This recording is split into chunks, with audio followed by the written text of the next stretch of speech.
अस्सलाम वालेकुम एवरीवन। उम्मीद करता हूँ सब खैरियत से होंगे। आज हम लोग डिस्कस करेंगे what is law and definition of law. सबसे पहले इसका इंट्रोडक्शन को देखेंगे। Study of law qualifies a man to be useful to himself, to his neighbour and to the public.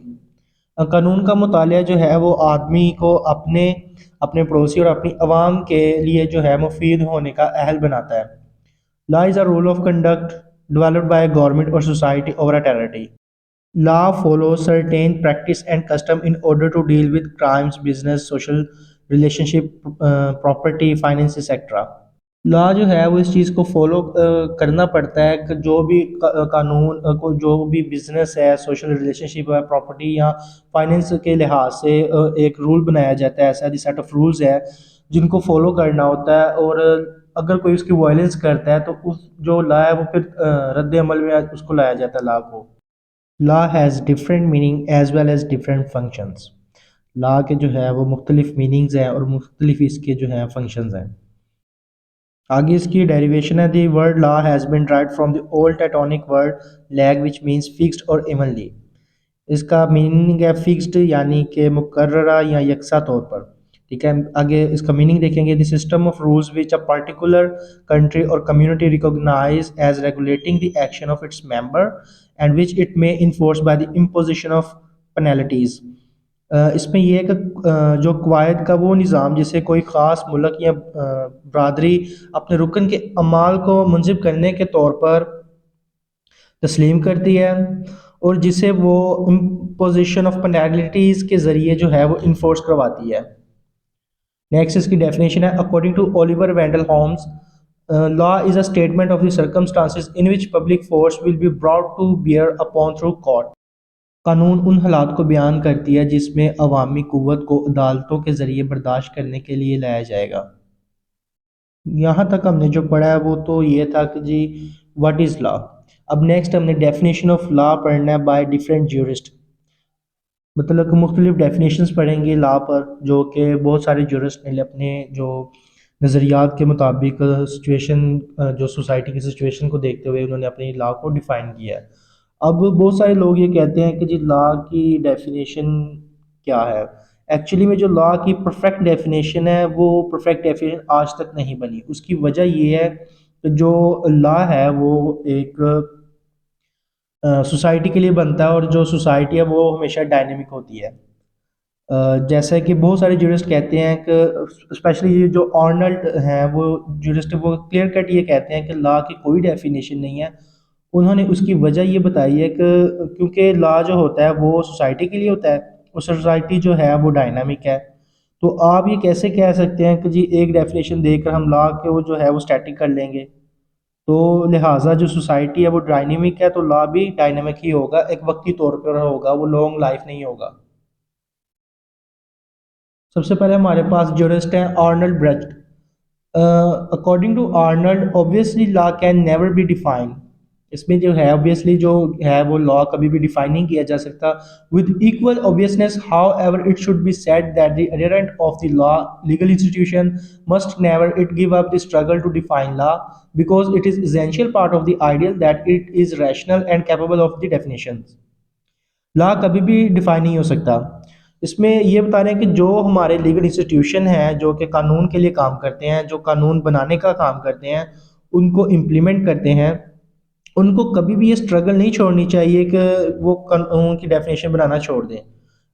मतलब कौन सी स्ट्रगल, वो ये डेफिनेशन है कि वो लॉ को डिफाइन करते रहे हमेशा, क्योंकि लॉ जो है वो लॉन्ग लास्टिंग नहीं है, वो डायनामिक होता है। तो उसको जो है वो सोसाइटी की सिचुएशन को देखते हुए बार बार उसको लॉ की डेफिनेशन चेंज होती रहती है। तो इसलिए इनको जो है इंस्टीट्यूशंस को वो ये कोशिश नहीं छोड़नी चाहिए कि वो जो है वो लॉ की डेफिनेशन देना बंद कर दें। तो लॉ जो है वो एक सिचुएशन के मुताबिक चलती है सोसाइटी में, एक वक्त के तौर पर चलती है। एक लॉन्ग लाइफ ये नहीं होती। तो इस लिहाज से जो ये है इन्होंने बताया कि जो लॉ की डेफिनेशन है वो वक्ती तौर पर होती है। नेक्स्ट है हमारे पास John Austin. According to Austin, law is the aggregate of rules set by man as politically superior और sovereign to man as politically subject. ये एक डेफिनेशन है, और नीचे इसकी दूसरी डेफिनेशन है। Law is the command of sovereign back by sanction. पहली वाली देखेंगे, उसमें ये कहता है कि जी लॉ जो है वो एक सेट ऑफ रूल्स है जो कि एक पॉलिटिकल सुपीरियर बनाता है, जो एक जिसके पास एक अथॉरिटी है, एक अख्तियार है, जैसे हमारी पार्लियामेंट।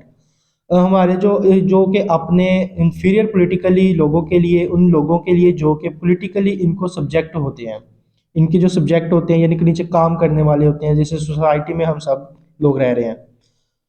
तो नेक्स्ट इसकी definition, law is the command of sovereign back by suction. Law एक ऐसा हुक्म है जो कि ऊपर से आता है, सुपीरियर, ऊपर वाली चीज़ को कहेंगे जिसके पास अथॉरिटी है, अख्तियारात है। जैसा कि यहाँ पर हमारे पास, जैसे मैंने भी बताया, पार्लियामेंट है, वो क्या काम करती है, वो कानून साजी करती है। हमारी एग्जीक्यूटिव है जो इम्प्लीमेंट करवाती है, जुडिशरी है जो कि इंसाफ मुहैया करती है हमें। नेक्स्ट हमारे पास जूरिस्ट हैं John Salmond. According to Salmond, the body of principle recognised and apply by the state in the administration of justice.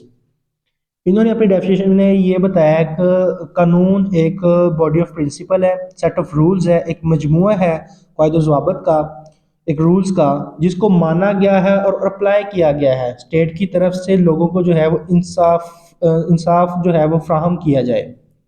Next jurist है अल्पियन। अकॉर्डिंग टू अल्पियन, द आर्ट और society of what is equitable and good.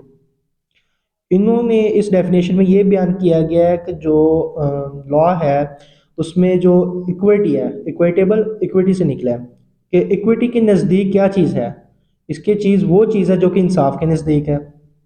और उन्होंने पूछा कि what is good, और अच्छा क्या है। ये कानून की तारीफ जो है वो अच्छी है इनकी नज़र में, ठीक है। द आर्ट और साइंस ऑफ व्हाट, जिसमें जो एक आर्ट और साइंस को डिफाइन किया गया है। नेक्स्ट है हमारे पास Thomas Hobbes. According to Hobbes, law is speech of him who by right commands somewhat to be done और ओमिटेड। यानी लॉ एक स्पीच है, वो बातें हैं, एक ऐसी तकरीर है किसकी, जिसके पास कमांड करने का हक है। और किसके लिए ऑर्डर है, कुछ ऐसी चीज़ें जो कि होनी चाहिए सोसाइटी में और कुछ ऐसी चीज़ें जो कि सोसाइटी में नहीं होनी चाहिए, ठीक है। यानी कि कुछ ऐसी चीज़ें जो कि सोसाइटी के लिए अच्छी हैं वो होनी चाहिए, और जो बुरी चीज़ें हैं वो सोसाइटी में नहीं होनी चाहिए। ऑब्वियसली लॉ तो उन्हीं चीज़ों के लिए बनता है ना। तो ये इनकी डेफिनेशन का मतलब ये था। नेक्स्ट है जी Immanuel Kant. According to Kant, the sum total of the condition under which the personal wishes of one man can be combined with the personal wishes of another man in accordance with the general law of freedom. इन्होंने इसमें यह बताया कि जब एक बंदे की personal wishes जो है वो कंबाइन की जाए किसी दूसरे बंदे की पर्सनल विशेस के साथ, तो उसमें जो है वो जनरल फ्रीडम ऑफ लॉ को मद्देनज़र रखते हुए करना चाहिए। यानी कि आज़ादी का एक कानून है, उसके तहत उन असूलों को, उन ज़वाबित को, रूल एंड रेगुलेशन को, इन सब को हम कानून कहेंगे। मतलब कि ज़ाहिर है हर बंदे के पास फ्रीडम ऑफ स्पीच है, उसका राइट है कि वो हर चीज़ पे अब बोले, बात करे। तो उन चीज़ को मद्देनज़र रखते हुए बस ये ध्यान रखें कि जो उसकी अपनी पर्सनल विशेज़ हैं और जो साथ वाले की विशेज़ है उसको साथ लेके चले, यानी कि उनकी पर्सनल विशेज़ किसी साथ वाले को डिस्टर्ब ना करे, उसको तंग ना करे। अदरवाइज़ वहाँ पे उसका राइट जो है वो ख़त्म हो जाता है। अगर जिस जब बंदे की जो ख्वाहिशात है वो दूसरे को तंग करना शुरू कर जाए तो उसकी वो राइट वहाँ पे ख़त्म हो जाती है। नेक्स्ट हमारे पास William Blackstone. According to Blackstone, law in its most general and comprehensive sense signifies a rule of action and applied indiscriminately to all kind of actions, whether animate, rational and irrational. Thus we say the law of gravitation or optics or mechanics, as well as the law of nature and of nation. इसमें ये बताया जा रहा है कि जिस तरह law of define किया जाता है, इसमें ये पता चलता है कि जो लॉ है वो सिर्फ ह्यूमंस के लिए नहीं होता, बल्कि ऐसे एक्शंस होते हैं जो कि गैर जानदारा जो हैं उनके लिए भी होते हैं, जैसे कि उनके लिए अप्लाई भी होते हैं। यानी कि आप मिसाल लगा लें लॉ ऑफ ग्रेविटेशन की, जो कि सेब एक ज़मीन पे जब गिरा था, उसमें ये है कि जब न्यूटन की तरफ उसके सर पे गिरा था तो उसमें जब सोचा था उन्होंने कि जो ग्रेविटेशन है, ग्रेविटे ज़मीन है, उसने तो लॉ उसको सेब को अट्रैक्ट किया अपनी तरफ। तो ये क्या हुआ, एक एक्शन हुआ। तो जब भी कोई एक्शन हो उस पर एक लॉ जरूर अप्लाई होता है, तो वो भी इसी जुमरे में आएगा, ठीक है। इसमें ये एक लॉ ये है वो सिग्निफाई करता है कि रूल्स ऑफ एक्शन और उसके ऊपर रूल इनडिस्क्रिमिनेट अप्लाई होते हैं। अब इनडिस्क्रिमिनेटली किसे कहते हैं, इसमें ये होता है कि इसमें कोई फ़र्क ना किया जाए, ये यूनिफॉर्म होता है, ठीक है। और चाहे वो जानदार हो या गैर जानदार हो, जिसमें अकल हो या ना हो, एनिमिनेट अकल, ठीक है, तो ये सब उनके लिए जैसे ऑप्टिक्स मैकेनिक्स वगैरह ये सारी चीज़ें इसमें आ जाती हैं। नेक्स्ट हमारे पास है law of von Jhering. According to Jhering the form of guarantee of the condition of life of society assured by the state power of constant. इसमें यह है कि मुआशरे की जो ज़िंदगी जो है उस हवाले से जितने भी इसके शराइत हैं, यानी कि सोसाइटी अपनी ज़िंदगी कैसे गुजारेगी, यानी वहाँ पर जो भी एक्शंस हों उनको स्टेट जो है वो अश्योर करवाती है कि ये ज़िंदगी अपनी ये जो है सोसाइटी अपनी ज़िंदगी गुजार सकती है, इसमें जो लोग रहते हैं वो अपनी लाइफ इस सोसाइटी के मुताबिक रूल को फॉलो करते हुए गुजार सकते हैं। नेक्स्ट हमारे पास है Paul Vinogradoff. According to Vinogradoff set of rules imposed and enforced by a society with regard to the distribution exercise of power over a person and things. इसमें उन्होंने सीधी बात की है कि जो लॉ है वो सेट ऑफ रूल्स है जिसको मुआशरा इन्फोर्स करता है। ये रूल्स डिस्ट्रीब्यूशन और एक्सरसाइज ऑफ पावर के हवाले से होते हैं, यानी कि पावर को इस्तेमाल कैसे होगा, ये किसके पास रहेंगे, ठीक है, इसको यूज़ जो है वो कैसे करना है मुख्तलिफ लोगों और चीज़ों पर। नेक्स्ट है हमारे पास एरेज। अकॉर्डिंग टू एरेज all the norms which govern social life within a given society.